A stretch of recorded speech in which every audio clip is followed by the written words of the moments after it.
बिहार में और हिंदुस्तान में अगर आपके साथ चाहे बाबरी की शहादत हो, चाहे सीमांचल डेवलपमेंट बोर्ड हो, चाहे एएमयू किशनगंज का मामला हो या सुरजापुरी शेरशाहवादी कुलैया बिरादरी के हिस्सेदारी की बात हो, अगर कोई शख्स आपके लिए सबसे ज्यादा वकालत आपका किया है तो आज बैरिस्टर असदुद्दीन ओवैसी साहब आपके बीच है।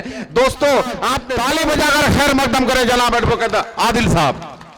अस्सलाम वालेकुम वरहमतुल्लाहि वबरकातुहू। स्टेज पे मजलिस इत्तेहादुल मुस्लिमीन के सदर, हमारे रियासती सदर इंजीनियर आफ्ताब साहब और तमाम समदानी साहब, शाहिद साहब, हमारे बिहार के इंचार्ज एमएलए नामपल्ली, तमाम लोगों का हम इस्तकबाल करते हैं।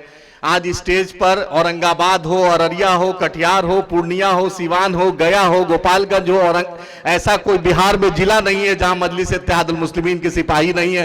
हर लोग सिर्फ एक ही चाहता है कि बैरिस्टर असदुद्दीन ओवैसी साहब के हाथ को मजबूत कर अख्तर ईमान साहब के जरिए ये किशनगंज की सरजमी है। हम आपसे अपील मुअद्दबाना गुजारिश करने आए हैं कि आज अख्तर ईमान साहब, बिहार में कोई भी आपका मुद्दा होता है, उर्दू टीटी, उर्दू अनुवादक, मदरसा अजीजिया को जला दिया गया और आपके साथ उर्दू एकेडमी, शमसुल हुदा मदरसा, मॉब लिंचिंग, बाबर का, सनोबर का कत्ल, खलील रिजवी को मार दिया गया। अगर कोई भी मुद्दे पे कोई बोलता है उस शख्स का नाम अख्तर ईमान है बिहार में और हिंदुस्तान में। अगर आपके साथ चाहे बाबरी की शहादत हो, चाहे सीमांचल डेवलपमेंट बोर्ड हो, चाहे एएमयू किशनगंज का मामला हो या सुरजापुरी शेरशाहवादी कुलैया बिरादरी के हिस्सेदारी की बात हो, अगर कोई शख्स आपके लिए सबसे ज्यादा वकालत आपका किया है तो आज बैरिस्टर असदुद्दीन ओवैसी साहब आपके बीच है।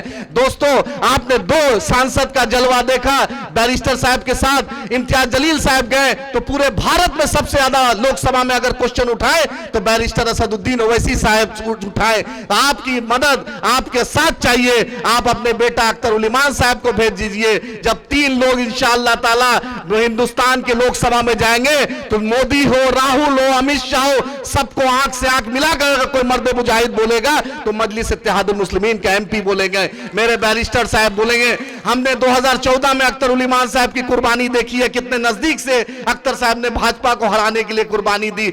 2019 में किशनगंज में हम कामयाब हुए थे, कोचा दामन, बहादुरगंज, ठाकुरगंज, किशनगंज, ये चारों हल्के में हमें बहुत अच्छा वोट आया था। कहीं कमी थी 22 अमूर में। इस बार आपसे मुअद्दबाना अपील कर रहे हैं कि जिस तरीके से स्टेज पर बैरिस्टर साहब और अख्तर साहब बैठे हैं, हमारी यही दिली तमन्ना है कि लोकसभा में बैरिस्टर साहब के बगल में अख्तर ईमान साहब को भेजकर सीमांचल की और बिहार के मजलूमों की आवाज को मजबूत कीजिए। बहुत बहुत शुक्रिया।